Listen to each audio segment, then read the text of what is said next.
Okay, good evening. We're calling to order a regular city council meeting for the city of Hayden, Idaho. It is Tuesday, February the 11th, 2025. It is approximately 5 p.m. May we get a roll call of council members, please? Council President Roeder? Yes. Councilmember White? Yes. Councilmember DePriest? Yep. And Councilmember Schaefer? Yes. Matt, you want to lead us today? I would love to. Thank you. I I pledge allegiance to the flag of the United States of America and to the republic for which it stands, one nation, under God, indivisible, with liberty and justice for all. Okay, I'm noting no additions or corrections to tonight's agenda, so we'll roll into the consent calendar, which consists of approving January 14, 2025 City Council meeting minutes, approving January 28th, 2025 City Council meeting minutes, approving 2025 Skyhawk Sports Academy LLC contractual services agreement, approving Hayden Business Center LLC deferred improvement agreement, approving Idaho Transportation Department local professional services agreement with HMH LLC for Ramsey Road Extension Project, ratification of the January 2025 payroll, and approval of bills for payment. Are there any questions on the consent calendar? Mr. Mayor, Yes. I'd like to remove item A, approval of the January 14th minutes for further discussion. Okay, do you want to provide any context for your peers? Yeah, I would just like to make a few statements and add some wording for the record. Would request adding wording to item 1A. Is there a second council member that wishes to support that? I'd like to ask a question. Is this based on verbatim reporting or generalized reporting? What are you looking at for? Because state law does not require verbatim reporting, and if that's an issue, it does not have to be verbatim. I'd just like some clarification on why. Well, I'm asking Sandy, I'm asking you. Mr. Mayor, I'm asking for this to be pulled so we can discuss it. So, Challenging. You were asking me or Sandy? I apologize. Well, that question was for Councilmember White. well, in the process of, I would like to move this out of the consent calendar so we can talk about it. So, Mr. Mayor, I was just wondering, do we need to talk about it now, or do we take it out to talk about it? I think that Discuss it now. I think the council's just simply asking for a little context, like did we really mess something up or did we not follow the law? If we certainly do want to No, I would- support pulling it out, but I think they're just looking for a little context. Yes, I would like to add a few statements for clarification for the record, just for the sake of transparency. A question, if I may. Are you asking to change the minutes? Yes. To amend the minutes.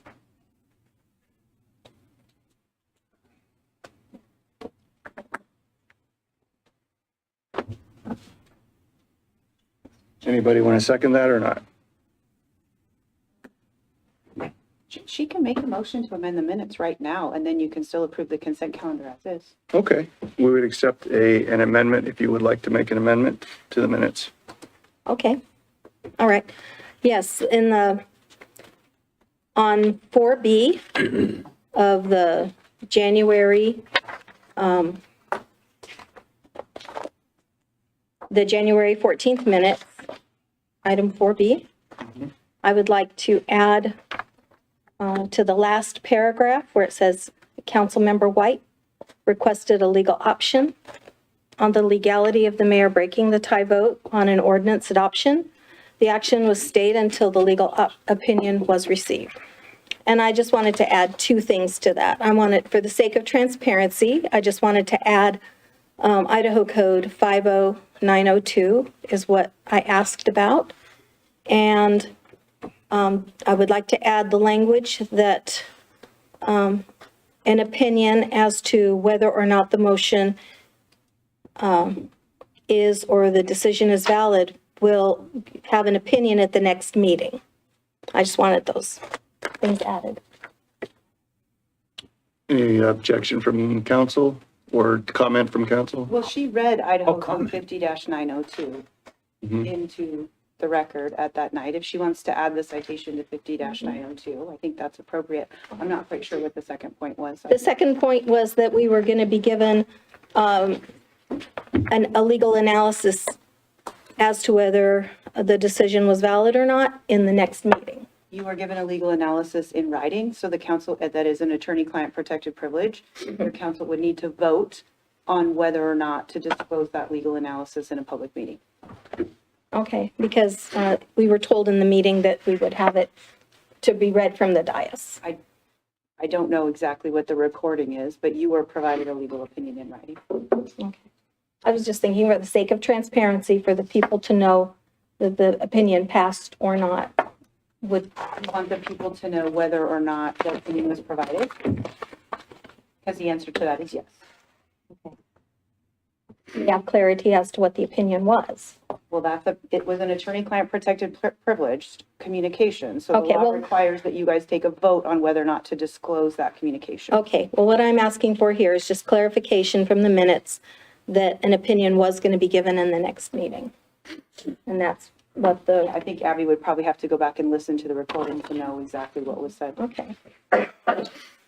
Why don't we, unless it's not appropriate, Abby, why don't we pull consent item 1A to give the city the time to review Sandy's request as it relates to the actual minutes, since none of us have a photographic memory and can recall the exact words from the January 14th meeting. I think that would be wise. All right, so Yes, thank you. we're going to, I guess what I'm going to ask for from council is, can we have a motion on the consent calendar, items 1B through 1G in lieu of items A through G? So moved. Second. Okay, is there any discussion on the motion? Hearing none, may we get a roll call vote, please? Councilmember White, Yes. Councilmember Schaefer, Yes. Council President Roder, Yes. Councilmember DePreez. Okay, moving on to visitor public comment. Abby, do we have any? None has been submitted. None have been cited. Okay. We'll roll into our new business of the night. First item of new business tonight is to ask council to allow the purchase of a loader machine. This purchase, while overlooked during the budget build, is the most economical means to preserve a piece of equipment that we have been leasing. And a failure to make this purchase will cost the city tens of thousands of dollars more each year than the purchase itself will. Does anybody have any questions? I do have a few questions, Mr. Yes, sir.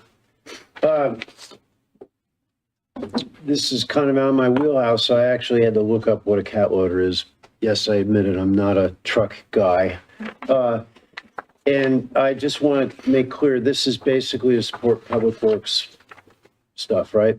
All gravel around and everything. This is an existing machine we currently have. Correct. Yes, I understand. Okay. Second question is we've been paying on, has this been like a lease to buy kind of arrangement? So And you, so we're at the point where we have to pull the trigger and either, It's a balloon payment that's owed. It's a lease option, it's a lease with an option to purchase at the end of the lease period. okay.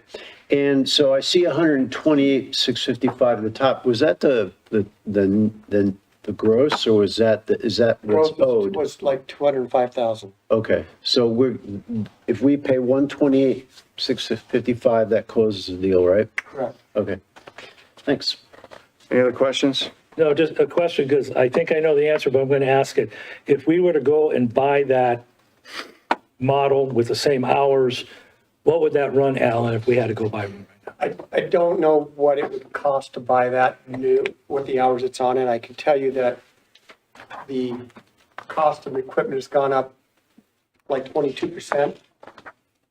If you looked at that over what we're leasing it at, we would pay this off on a new lease in 3.9 years. Basically, if we leased a new piece of equipment, which we have to have the piece of equipment, we could either do that for 5 years, or we could buy this and maybe pay it off and with that lease purchase it 3.9 years.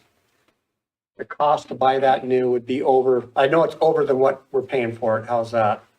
I talked to the salesman, he says, you need to buy that. He goes, that's a bargain. That's as far as I got. And that's the point I want to get out. We're probably paying less to pay this amount than if we bought a like machine with the same hours. Yes. So it makes sense. Okay, thank you. Anyone want to make a motion? I'll make that motion that we purchase a leased cat loader. Second? Okay, there's a motion and a second. Any discussion on the motion? Can we get a roll call vote, please? Councilmember Schaefer? Yes. Councilmember DePreez? Yep. Councilmember White? Yes. Council President Roder? Yes. Okay, our second item asks council which direction the city should take if, and that's the big if, we are unable to find sponsors to fund our 2 movie nights being planned in 2025. Our legacy sponsors have declined to renew, but I and staff are searching for a replacement. The impact to the budget should no sponsors be found is approximately $3,000. So basically what we're looking for from council is to say, we're happy if we don't find sponsors or only partial sponsors to absorb the costs through our budget, or no, we'll drop family fun night in Hayden. Well, the movie night, there are other opportunities. I was being tongue in cheek. Mayor? Yes. First of all, I want to just say that these movie nights have been great. And it's part of the fun of Hayden, and it adds to the small town feel. I love them. I think they're great. So appreciation to you guys and all of your staff who stay there long into the night to oversee it and everything. I was just wondering if you personally have any recommendation yourself? I don't. I can tell you we've been doing these movies since 2014, so going on 11 years. And they've been really successful. We started out with 1, then we went to 2. So we used to just have the finale, then we ended up starting off the summer events with the kickoff movie. That one is hit and miss sometimes with the weather. So, but the second movie always goes and seems to be very popular. So, you know, we've seen them go for 10 years. I would hate to see them not be held, but I understand if, you know, because, I mean, it's $3,000. It's about $1,500 a movie to rent the screen and the, you know, the movie and the licensing rights, which you have to have.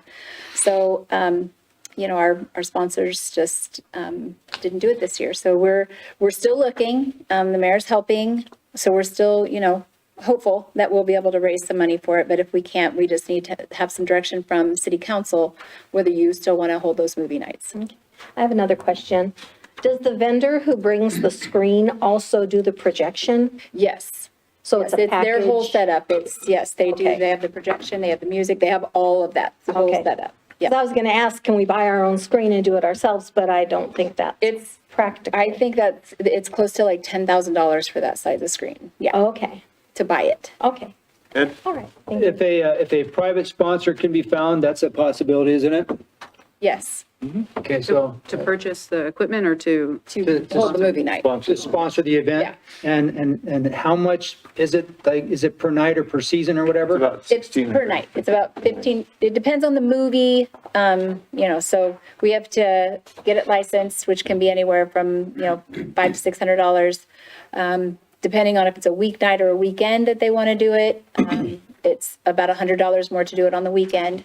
So it's $850 or $950, plus then you have to buy the movie. You can't just go to Redbox anymore. You have to actually buy the movie. So we're looking at, if I'm reading this correctly, fiscal impact being between $2,800 and $3,100 Correct. is what the sponsor normally pays through the season? Yes, so we usually had a sponsor for each movie night. So each movie night's about $1,500 to $1,600, somewhere in there. Can we have 2 movies? Is that what I'm saying? We have 2 movies, one at the 2 movies? beginning, one in Okay. June. or Yeah,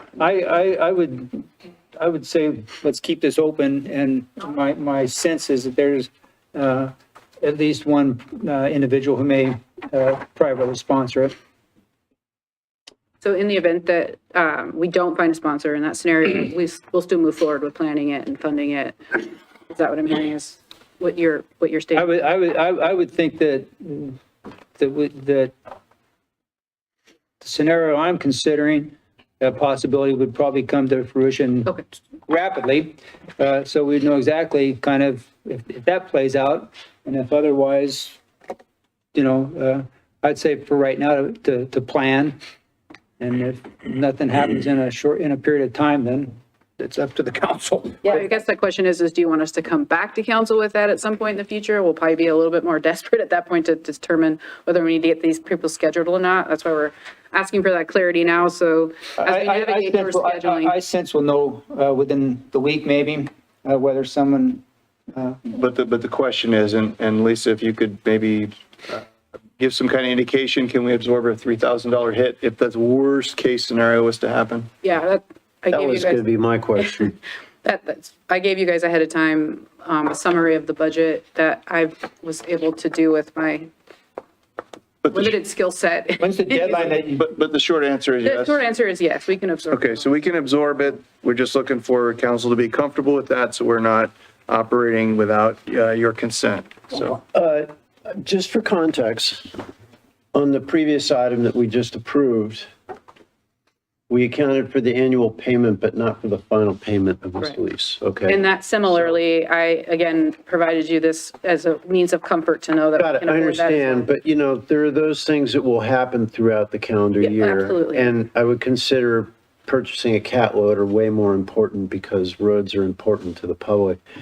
I'm all for this if we can find sponsors. I'm less for it if we have to pay for it out of pocket, just because if you ask me to triage, I would say there are other things that the city needs to use its surplus for.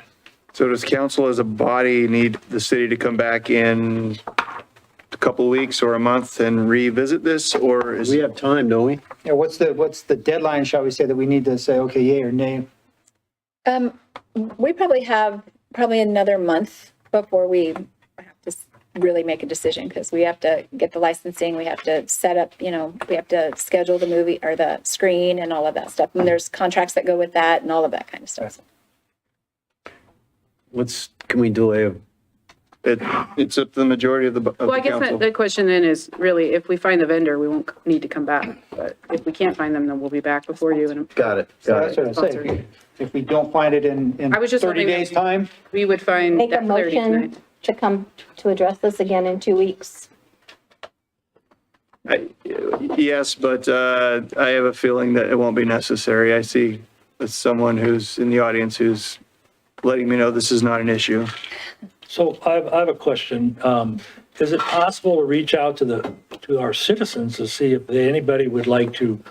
Matt, I think one is literally writing a check right now. No, I understand that, but there's some other folks out there that maybe they don't know, and Right. and we have a lot of people that show up. So, I mean, can we make it known that $50 would be helpful if you want to do it and help the city? I think you guys certainly do that. We have an incredible staff that does a great job of canvassing our local businesses to help support our community events. And we're seeing that not supported this year. So we're out there on the front lines trying to find that new sponsor, but we want to be realistic with you guys about what that potential could be if in the event that we're not able to find one. All right, so we'll move on. We'll come back if we don't need it because I don't think we'll need to talk about this ever again. Cool. All right, we're going to move on to item 3C, which is asking council to approve a contract to help our city complete our required financial audits with the unexpected gap from our departed treasurer and her deputy. The contract will help our city become compliant with state requirements to complete our audits in a timely manner. Go ahead. Certainly able to provide any questions you might have, but as council recalls, we entered into a contractual agreement with Tate Consulting to help us sort of canvass our existing financial situation and to provide us guidance on who we should be involving in the 23 audit, which is delayed right now. And after some review and some recommendations, the consultants suggested and our current auditor has provided the opportunity to help us essentially correct our book so that it can be audited. Yep. Iteratively, they go through that process, so. Any questions? Could I just ask for some definitions and clarifications on your memo, Lisa? Maybe, yeah, let me get there. First paragraph, as they engage to material state those funds for audit purposes. Can you dumb that Yeah, down for me? so in order to audit our financial statements, to call them materially stated, which means that they're auditable, there has to be corrections made in those funds as revenue comes in, especially at the end of the year. Case in point is we get a lot of revenue from the state. That's part of our quarterly deposits for our revenue sharing, and that comes in sometimes in October. And in order to materially state that our general fund received X number of dollars in revenue for that year, they have to go in and move that money if it was attributed in the current fiscal year, that was revenue unearned, or should have been basically in the 23 year, for example. So in order for those transactions to happen, normally our financial department would do that, but we don't have that person here, and they still need to be done. And so the auditor is offering to make those corrections in the respective funds so that then the funds can be materially stated and then be audited. So it's a standard operating Yeah. procedure. Yeah. And that's basically what that second paragraph Not there says. yet, sorry. Authorizing this agreement allows Alpine to make changes to our funds. When for the layman, you say, whoa, what's going on here? So you've explained that. Yeah. Budgeting, funding source, and transfer requests. You had 2 accounts. What are those accounts? Yeah, so those accounts are our respective two funds, general fund and enterprise fund, since they carry and audit the books for both of those accounts. Well, they'll do all of our special funds accounts, but those are they're much smaller, so really generally speaking, those would be split between the general fund and the enterprise funds. Maybe it wouldn't hurt in the future to just put the description for each of those. I can do that for your benefit, but admittedly, this was put in there for our finance department. Yeah, so- I get it, but it is a public document. Sure. And then last, what is the acronym GASB? It's the general audit, can I ask Ask the expert in the audience. could you comment on it's general accounting measures of practice of sorts, so, Standards and practice. It's general accounting standards and practice. thank you. Great. Okay, thank you. I would get the acronym wrong. I had to think about it. Okay, anybody want to make a motion authorizing us to engage Alpine Summit? Sure. Thank you. I would move to approve the Alpine Summit engagement letter for supplemental 2023 audit assistance. Second. We have a motion and a second. Any comment on the motion? We get a roll call vote, please. Councilmember White, Yes. Council President Roder, Yes. Councilmember Schaefer, Yes. and Councilmember DePreez. Yes. Okay, our last new business item tonight asks council to approve Jennifer Geringer as our new city treasurer. As this director is an appointed position, the process is that the mayor recommends and the council approves the candidate. Ms. Geringer has passed the city's interview process and carries my full recommendation to appoint her. Mr. Mayor. Make a motion? Yeah, I'd like to make a motion to appoint Jennifer Geringer, okay, as the city treasurer. Or a second? Second. Is there any questions or, I'm sorry, any comments on the motion? Well, does anybody know what her preference is? Appaloosas, paints, Arabians? I was gonna say, Quarter horse, okay, good. Thank you. it comes with my full support as well. I know. All right, since we don't have any serious questions, may we get a roll call vote, please? Councilmember Schaefer, Yes. Councilmember White, Yes. Council President Roder. Yes. Councilmember DePreez. Yes. Jennifer, would you please join Abby, who will administer your oath in front of this dais? It's official.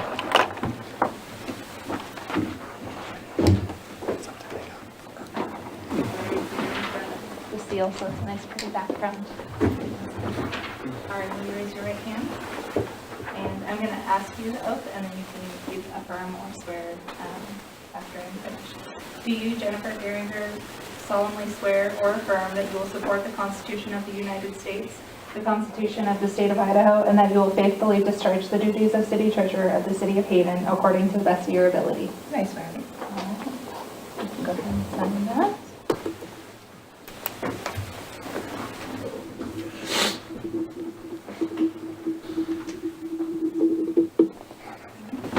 Congratulations. Jennifer, welcome aboard. Glad to have you.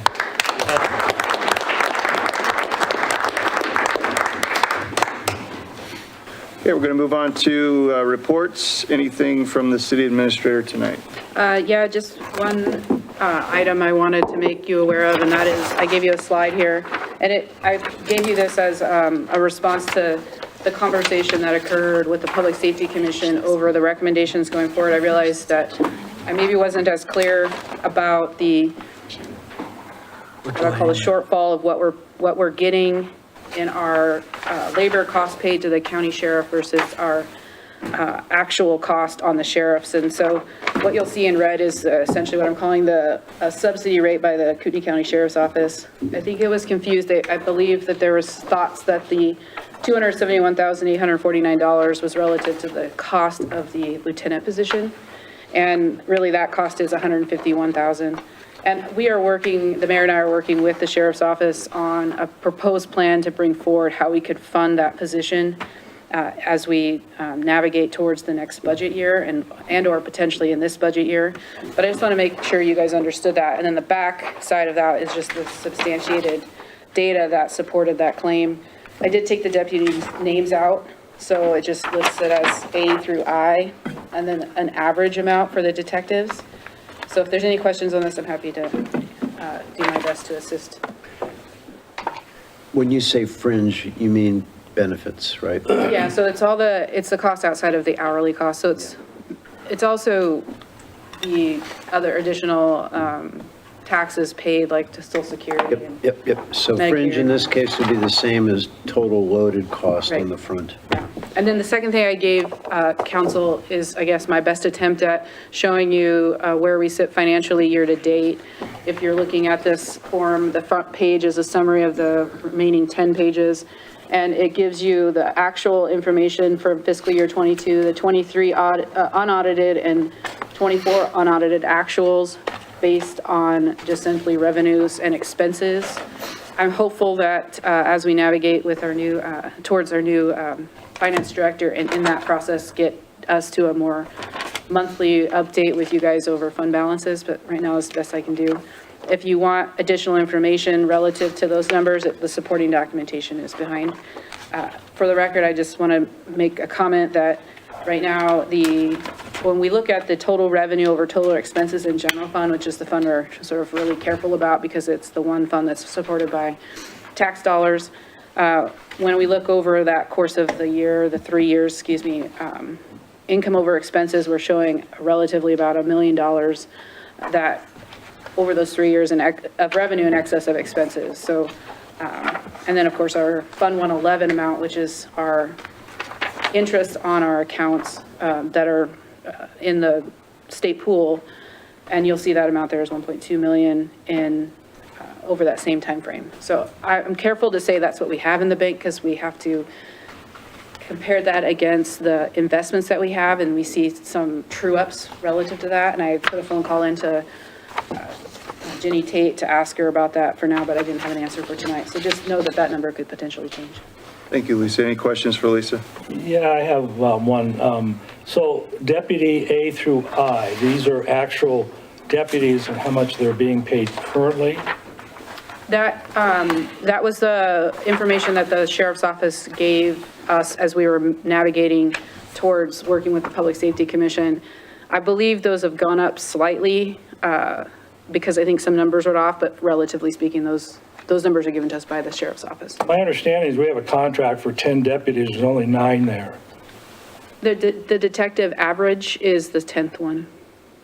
But correct me if I'm wrong, the 10 deputies, we were supposed to have 24/7, 2 deputies on at all shifts. So I guess, am I wrong based on our contract, or, because it says deputies, it doesn't say detectives. It does say detectives. It says that the detectives would be charged on an average basis, so. In addition to the 10 deputies? Nope, that's inclusive of the 10. So we're supposed to have 10 deputies, or that is included, we're supposed to have, so we're only getting 9 deputies is what you're saying? We have only ever had the 9, including the average detective time, since I've been here.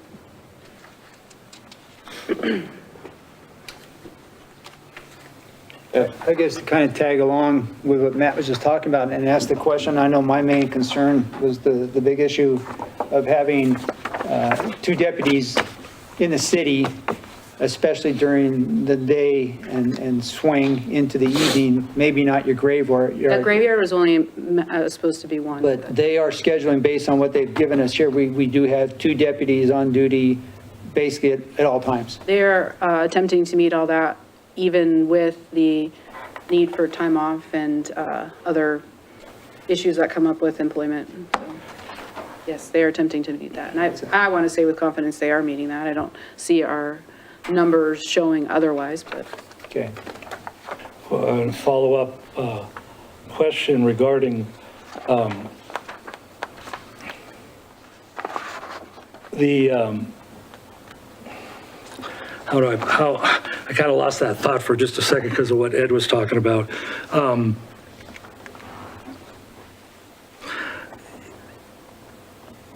Okay, so I got it now. All right. So, one of the things I asked Abby to do is she took our crime stats for 2022, 2023, 2024, and she was nice enough to graph them. There's actually 12 graphs, and it shows that our crime stats are basically flat. The sheriff agrees that they're flat.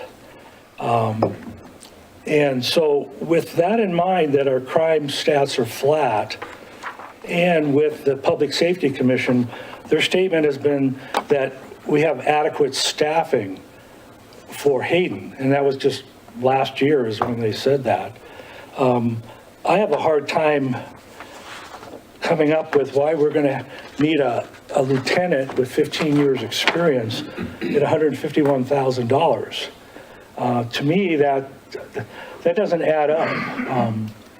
I'm concerned about obviously what we spend, and as you know, I've asked in the past about accountability, and we're not able to really get accountability in my opinion. For example, I went through hours. The sheriff's office gave us monthly reports on how many hours that was spent in Hayden for like 4 years, 3 years. I went through those, and a couple of years ago, the hours seemed to be in line with the amount of deputies that we had at that time. I thought, well, that's good.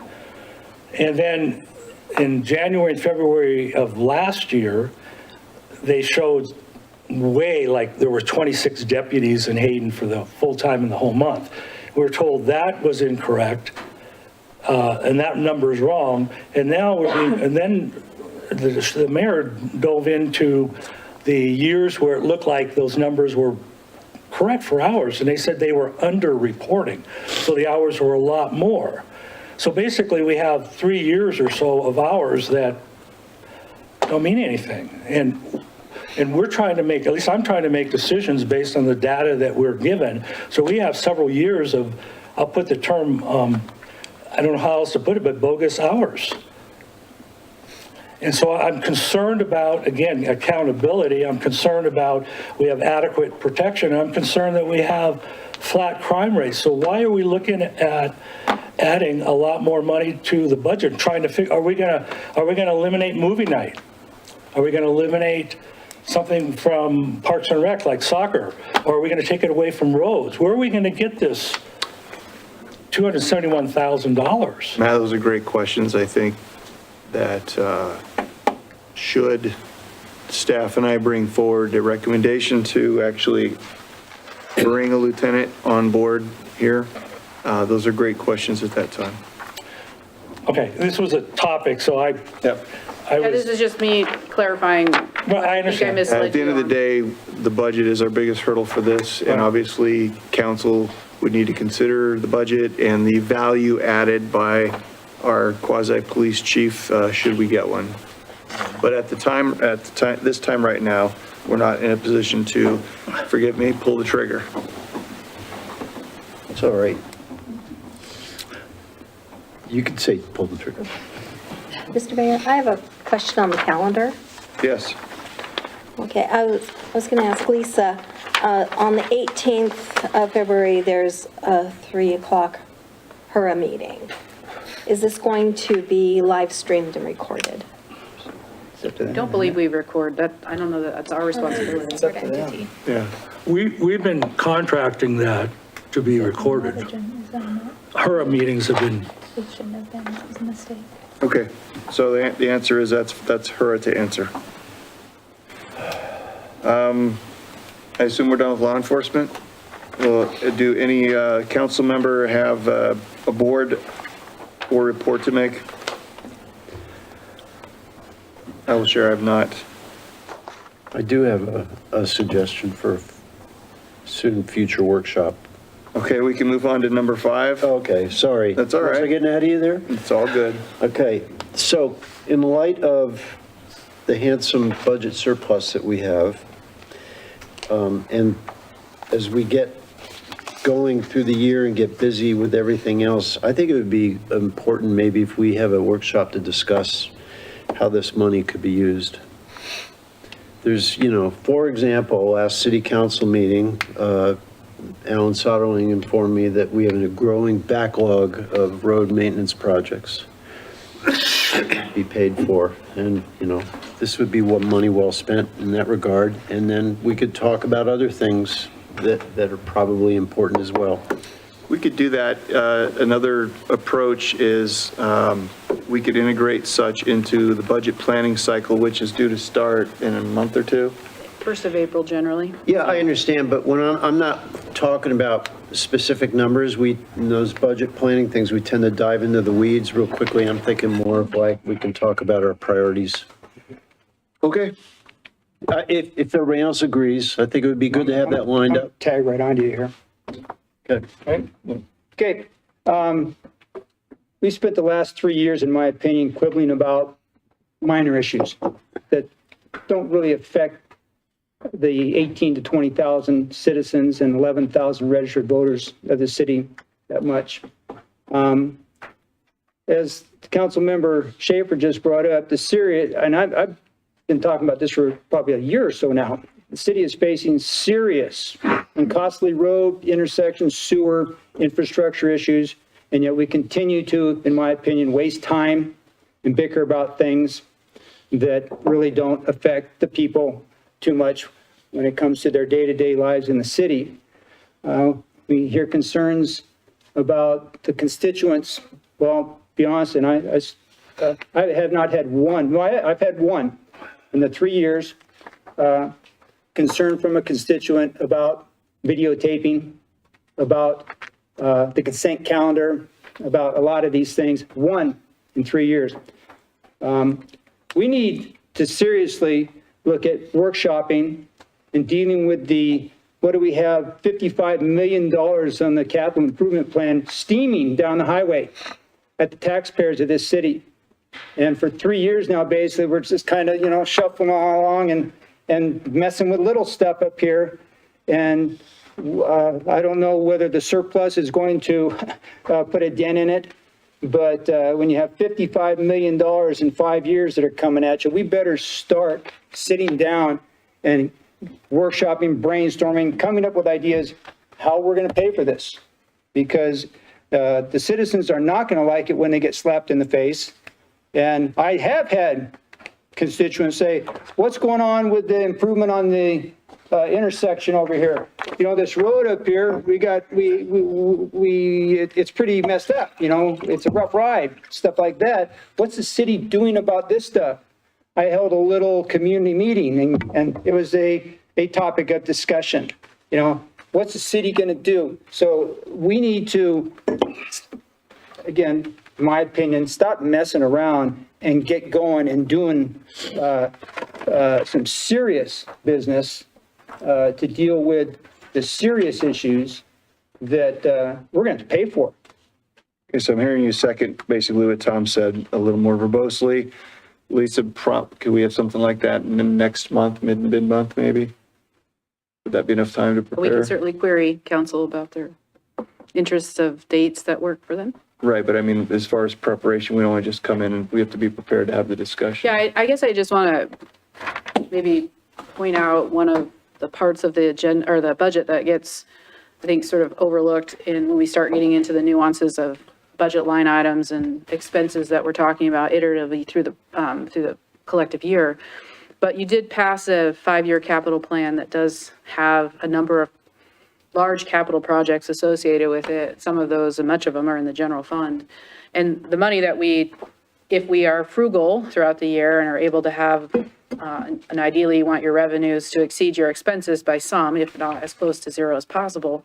But in the event that we have surplus at any given year, we generally roll those over to help fund those large capital expenses. Right now, that tally is somewhere around 60 million of leveraged projects against a, very minor project plan. So available funds. So if council would like to have a robust discussion about how we want to plan to do those projects, we can certainly bring forward those that we think are ready and we're working. You'll hear about some of those projects that we're working on to try to get to a place of construction here later. But my point is that by no stretch are we sitting back going, what are we going to do with those funds? We're really saving them for those large capital projects. And I think I don't mind having a workshop to go through that and to prioritize some of those over others. But again, we know we have a growing need in our O&M for our streets and roads that we probably should have a conversation about as well. So, Lisa, I don't need to put you on the spot. I know, and I forgot the technical term. You want to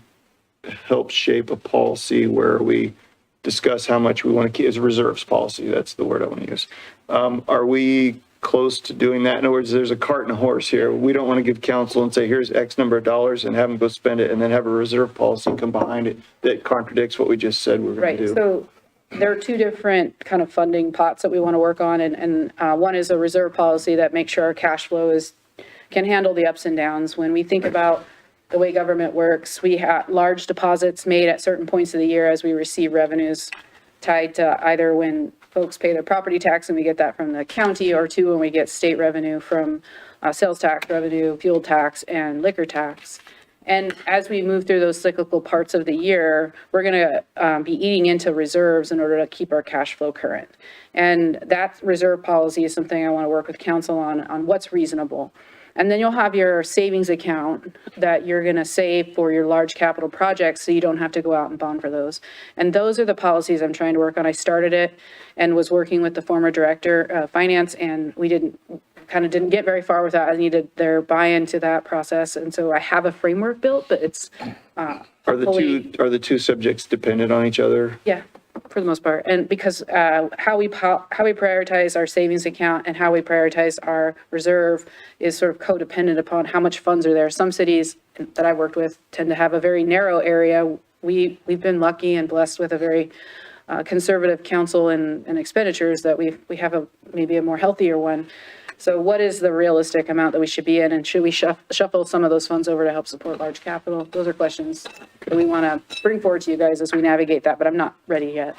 All right, so we can workshop, but I don't want council to think that in that workshop, we're going to start spending money because we need to get our reserve policies. You misread me. I wasn't going there. Just being clear. My main concern here is, like I said, I do have people asking me about this, okay?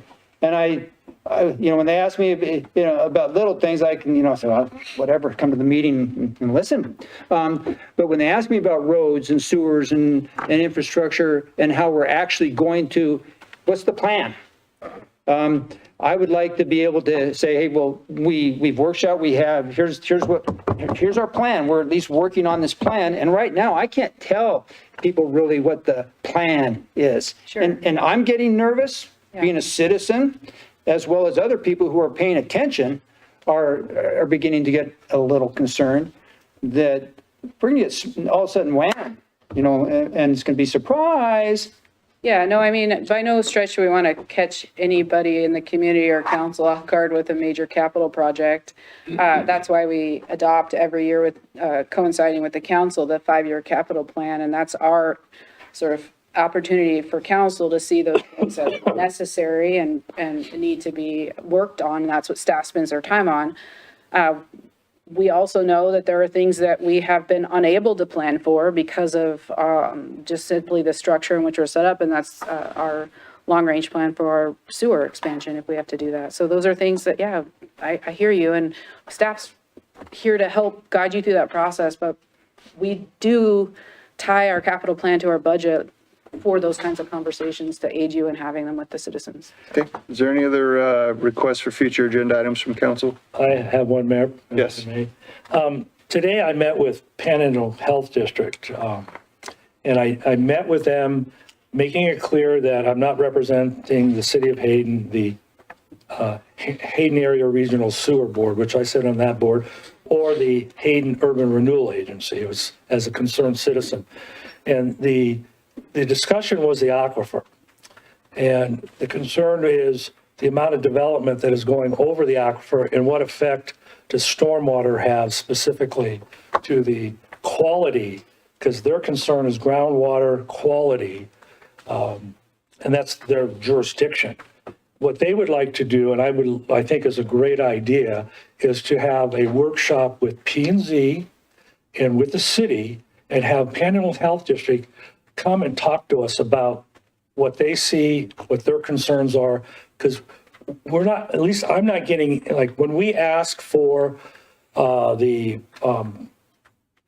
Panhandle Health or Idaho Department of Water Resources, or even the Aquifer Protection Board, which is Kootenai County's connection to that board, we're not getting, in my opinion, any feedback on the effects of the development on the aquifer. We know by Glenn Miles through KMPO, we're looking at huge population in Kootenai County, which the bulk of it, if it's going to be on the prairie, is over the aquifer.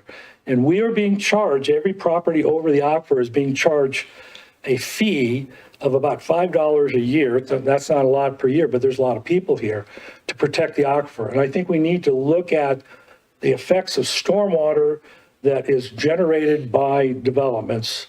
And they can come in and talk to us about that. And I would encourage that we invite them. Yeah, and just to that, Matt, we have been discussing getting appropriate parties to come speak before the dais, including the, drawing a blank, the Aquifer Protection. The Aquifer Protection Agency, thank you. So we have been talking about that, just like we did with the fire chief, just like we had started with now with law enforcement. One of my goals is to get as much information out to the public and to the council as possible. So we are working on that already. Right, to let you know, they're ready to come. So we just need to set a date and they'll come over and give us their view of things. Okay, thanks. Thank you. All right, unless anyone objects, we're going to move into executive session now. Break. Was that? Can we take a 5-minute break? Can we do the motion? Yeah, I'd rather do the motion first, okay? So for the public tonight, it's very cold, it's very slippery, please drive home safely. We're going to go to executive session, which is just for council. So council would like to entertain a motion to go into executive session pursuant to Idaho Code 742061 Charlie to acquire an interest in real property which is not owned by a public agency, and Idaho Code 742061 Foxtrot to communicate with legal counsel for the public agency to discuss the legal ramifications of and legal options for pending litigation or controversies not yet being litigated but eminently likely to be litigated. So moved. Is there a second? Second. You got a roll call vote, please. Councilmember White? Yes. Councilmember Schaefer? Yes. Councilmember DePreez? Yep. Council President Roder? Yes. Okay, let's reconvene with the big hands on the 11, please.